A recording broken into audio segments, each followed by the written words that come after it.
The temperature had dropped to minus 57 degrees Celsius. The wind howled like wolves hunting in the dark, and Elena Whitehorse found herself staring at a dying man half buried in the snow, 200 meters from her cabin door. His lips were blue.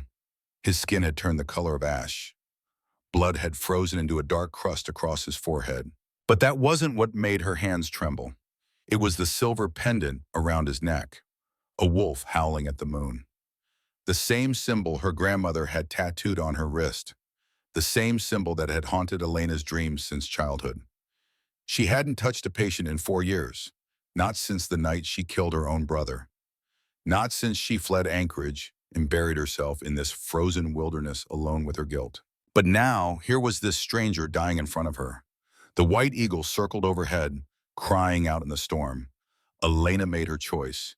She knelt in the snow and began to work. Let me tell you how we got here. That morning, before the helicopter, before the stranger, before everything changed, Elena woke to a sky the color of bruised plums. The barometric pressure had been dropping for 2 days. She knew what was coming.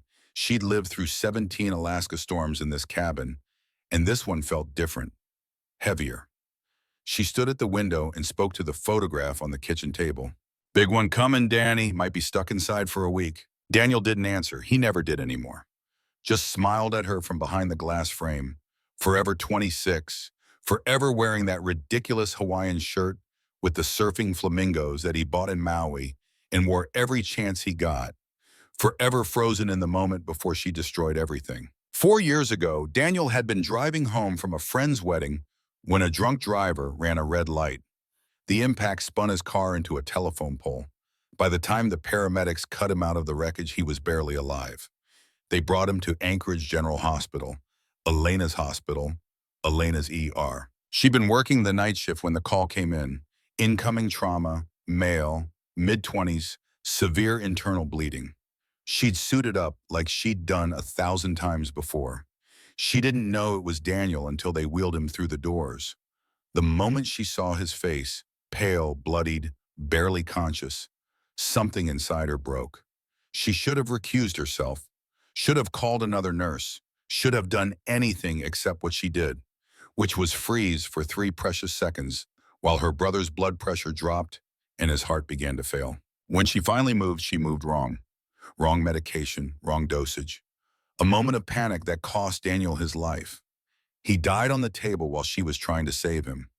His heart stopped at 3:47 a.m., and no amount of CPR, no amount of screaming, no amount of desperate prayer brought it back. After the funeral, after the investigation that cleared her of criminal negligence but couldn't clear her conscience, after the leave of absence that turned into a resignation, Elena had come here, to her grandmother's cabin 40 miles from the nearest town, to disappear. To die, if she was being honest, just slowly enough that it didn't count as suicide. Outside the window, Coda ruffled his feathers. The white eagle had appeared the first morning Elena arrived, perched on that branch as if he'd been waiting for her. Her grandmother had told stories about spirit animals, about the old blood that ran in their family, passed down through generations. "The women of our line are watchers," grandmother used to say. "We see things others cannot. We feel things others ignore." Elena had never believed her, but she talked to Coda anyway. "Storm's coming," she told him. "You might want to find shelter." He stayed exactly where he was. Stubborn bird. 800 meters south, a man named Gideon Blackwood was making the worst decision of his life. He stood in a private hangar at Fairbanks International Airport, a manila envelope clutched in his hands, while his pilot tried to talk sense into him. "Mr. Blackwood, I've been flying these skies for 30 years. Pete Kowalski's face was grim. "That storm system is Category 5, winds over 80 kilometers per hour, visibility 0. We cannot fly into that. Double your fee. It's not about money. Triple it. It's about physics, the kind that kills people." Gideon looked up from the envelope. Something in his eyes made Pete take a step back. It was the look of a man who had stopped caring whether he lived or died. "My mother disappeared in that wilderness 15 years ago," Gideon said quietly. "Her body was never found. 3 days ago, I received this." He held up the envelope, anonymous email, GPS coordinates, and a photograph of her standing in front of a cabin that still exists. "Someone knows what happened to her." His jaw tightened. "I'm going to find out who." Pete looked at the photograph, a beautiful woman with dark hair and sad eyes standing in front of a weathered log cabin.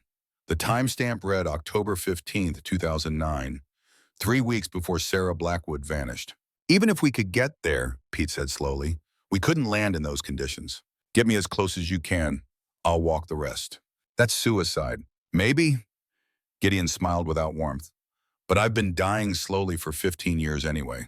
At least this way I'll have answers first. He climbed into the helicopter before Pete could respond.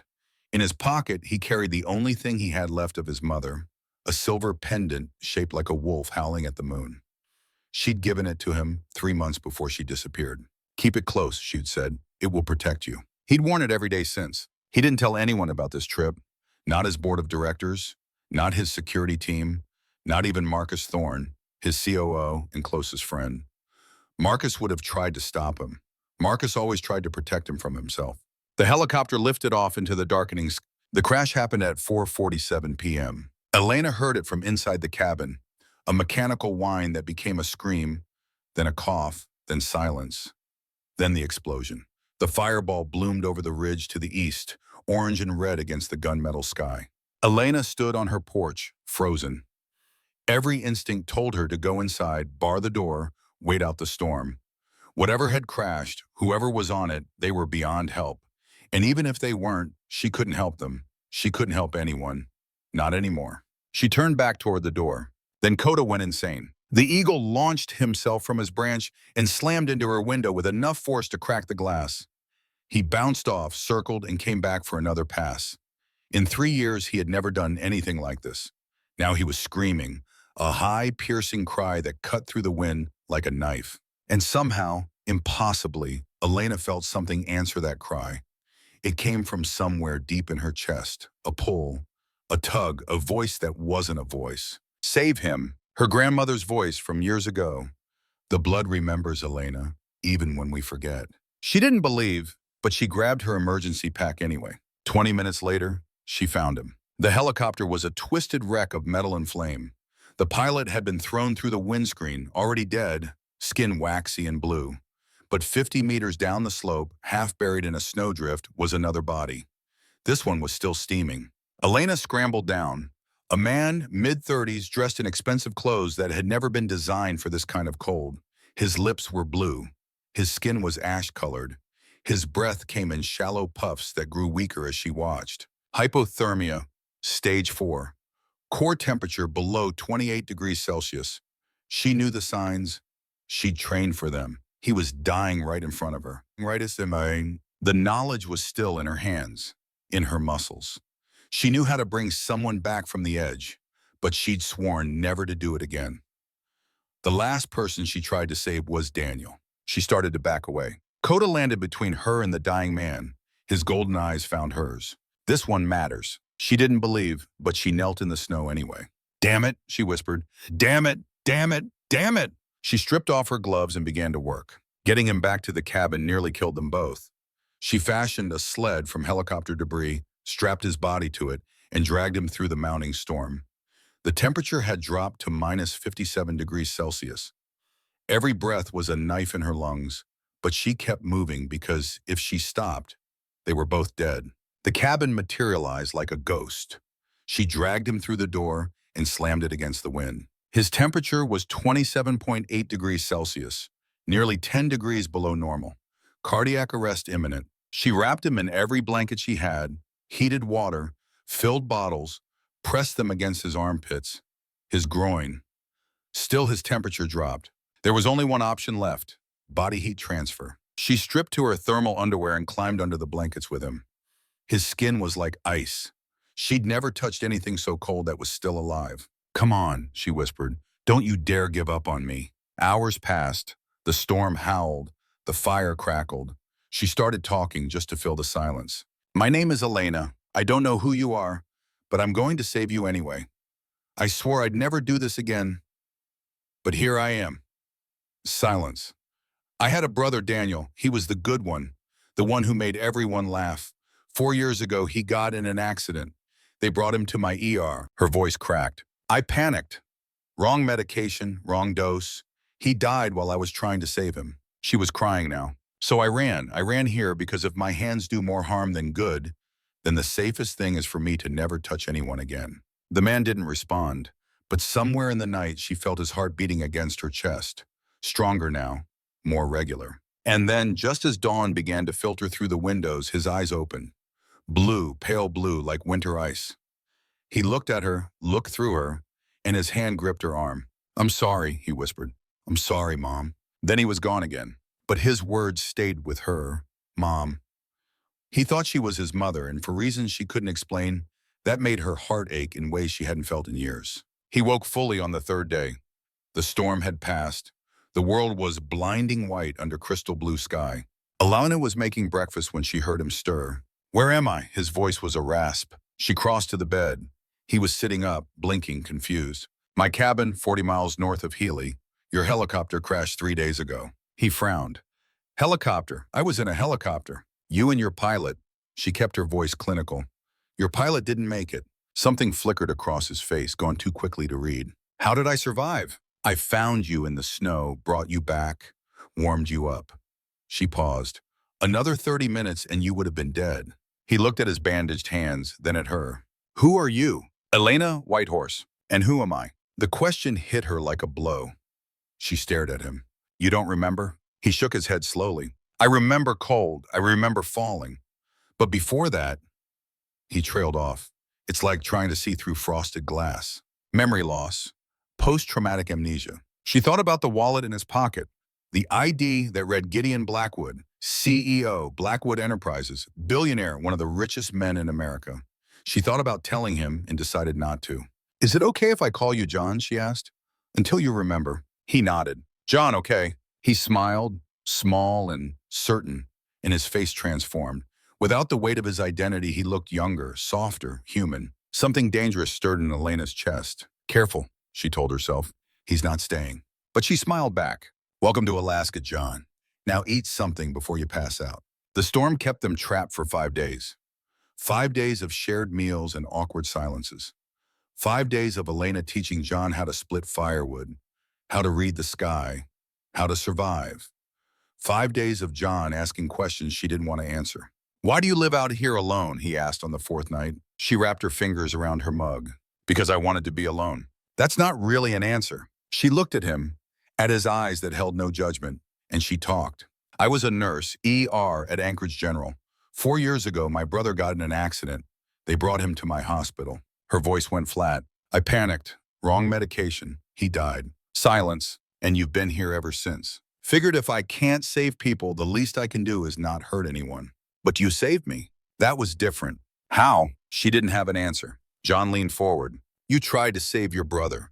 You made a mistake. But Elena, you're still here, still capable." He paused. "Maybe the only thing standing between you and forgiveness is you." She wanted to argue, but his hand found hers in the firelight. And for the first time in 4 years, she didn't feel alone. That night, she woke to find John at the window. "I keep dreaming the same thing," he said. "A woman running through the snow. Someone's chasing her. Then she falls off a cliff." Elena's skin prickled. "Who is she?" "I think she might be my mother." He turned. His eyes were wet. "I think I came here looking for her, but I can't remember why." "Tell him," a voice whispered. "Tell him who he is." She didn't. "Whatever happened, you're safe now." John looked at her for a long moment. Then he pulled her close, and she let him. The next morning, Elena hiked to the crash site. The helicopter was a twisted wreck. The pilot's body was gone, wolves, but the main cabin was intact. She found a waterproof bag under the passenger seat, a wallet, Gideon Blackwood, CEO, a manila folder thick with documents. She sat in the snow and read the first page. Sarah Blackwood, declared legally dead, 2014. Cause unknown. Body never recovered. The second page, police report. Missing person. Last known vehicle found abandoned 40 miles north of Healy. 40 miles north of Healy. Elena's hands shook. That was here. The third page, a photograph. Sarah Blackwood standing in front of a weathered log cabin. Elena recognized it immediately. You'd be Dinamendi, her grandmother's cabin. Timestamp, October 15th, 2009. The final pages, anonymous email dated 1 week ago. If you want to know what happened to your mother, come to these coordinates. Come alone. Tell no one. The truth has been waiting 15 years. The coordinates pointed to a spot less than 100 meters from where Elena sat. Someone had lured Gideon here. Someone who knew about the cabin. Someone who knew what happened to Sarah Blackwood. She gathered the documents and started back. She didn't notice the figure watching from the tree line, but Kata did. The eagle screamed. Elena ran. She burst through the cabin door to find Gideon at the radio. This is Marcus Thorne calling for Gideon Blackwood. Please respond. The whole country is looking for you. The voice was warm, concerned. But when Gideon turned to her, his eyes were wild. I know that voice. I don't remember who he is, but something in me is screaming not to trust him. Elena switched off the radio. I found something you need to see. She showed him everything. As he read, his face cycled through confusion, recognition, grief, and fear. This is my mother. She was here 15 years ago, right before she disappeared. But why? How would she have known about this cabin? The radio crackled. Gideon, I'm coming. Ite 6 hours. Gideon went rigid. He lied. He's already here. We need to run. There's nowhere to go. Then what do we do? Elena looked at the eagle. We fight. Marcus Thorne stepped through the door like he owned it. Tall, handsome. His smile was warm and completely fake. Gideon, thank God. His eyes found Elena. Who's this? She saved my life. Then we owe her quite a debt. He gestured toward the door. Now let's go. I'm not going anywhere with you. Marcus blinked. I'm sorry. My memory is coming back, and every piece has you in it. Gideon, you hit your head. My mother came here 15 years ago. She found out you'd been stealing from the charity accounts. She was going to expose you. Marcus's mask slipped. That's ridiculous. You were the last person to see her alive. I heard you arguing. She said she had proof. You were 12. I remember. Silence. Then Marcus reached into his jacket. The gun was matte black. Your mother was going to ruin everything.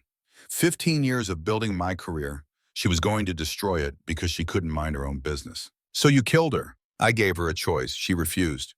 He shrugged. Some people don't know what's good for them. Elena saw Gideon's hand move toward the fireplace poker. Marcus aimed at her. Don't you move. She dies. Gideon froze. Here's what happens now. There's a cliff half a mile east. Same place your mother had her accident. History repeats itself. He gestured with the gun. Move! The window exploded. 40 pounds of white fury slammed into Marcus's face. Talons raked across his eyes. The gun went off. Wild. Marcus screamed. Elena moved. Her body felt strange. Lighter. Stronger. Her vision sharpened. She hit him low. The gun skittered across the floor. Marcus went down hard. He didn't get up. Elena stood over him, breathing hard. Elena! Gideon's voice was strange. Your eyes! She caught her reflection. Her eyes had turned gold. For a moment, she could only stare. Then slowly the color faded. What was that? Elena looked at the eagle, at the pendant, at the photograph. I don't know, but I think it has something to do with why your mother was really here. Coda spread his wings and cried out. Outside, the storm had cleared, and somewhere in the distance, a wolf began to howl. 3 months later, the trial was national news. Marcus Thorne convicted of first-degree murder in the death of Sarah Blackwood, life without parole. They'd found evidence in his files, financial records, emails, even a journal entry he'd been stupid enough to keep. She gave me no choice, he'd written. The cliff was clean. No witnesses. The cold would do the rest. He'd been wrong about the witnesses. Sarah Blackwood had been found. Finally. Her body recovered from the base of that cliff, preserved by 15 years of ice and snow. The pendant she'd been wearing, identical to her son's, was still around her neck. Elena watched the verdict on a tiny TV in a ranger station 30 miles from her cabin. When it was over, she stepped outside. Spring was coming. The days were getting longer. She heard the truck before she saw it. An old Ford grinding up the logging road. She knew who it was. Gideon looked different than the trial footage. Gone were the expensive suits. He was wearing flannel, work boots, a beard he hadn't shaved in weeks. He looked like John. I heard you resigned. Step down. There's a difference. Is there? The board runs things now. He walked toward her. I'm starting a foundation in my mother's name. Supporting indigenous communities. Wilderness preservation. She would have wanted that. I hope so. He paused. There's a director position open. She raised an eyebrow. You came all this way to offer me a job? I came because I couldn't stop thinking about you. He stepped closer. Because the happiest I've ever been was those 5 days in your cabin when I didn't know my name or my net worth or anything that was supposed to make me important. That was the hypothermia. It wasn't. He was close enough to touch. Now I fell in love with you, Elena. Somewhere between the frostbite and the murder conspiracy. She should say no. Instead, the woodpile needs restocking. Think you can handle an axe? Gideon grinned. I'll figure it out. No complaining. Alaska doesn't care about feelings. Noted. She handed him the axe. Start on the left. She was halfway to the door when he stopped her. Elena, she turned. Thank you for everything. She looked at him, this strange, broken, beautiful man who had fallen out of the sky into her life. You're welcome. Now get to work. Through the window, she watched him swing the axe, badly at first, then better. She watched him become someone new. Above the cabin, a white eagle circled once, twice, 3 times.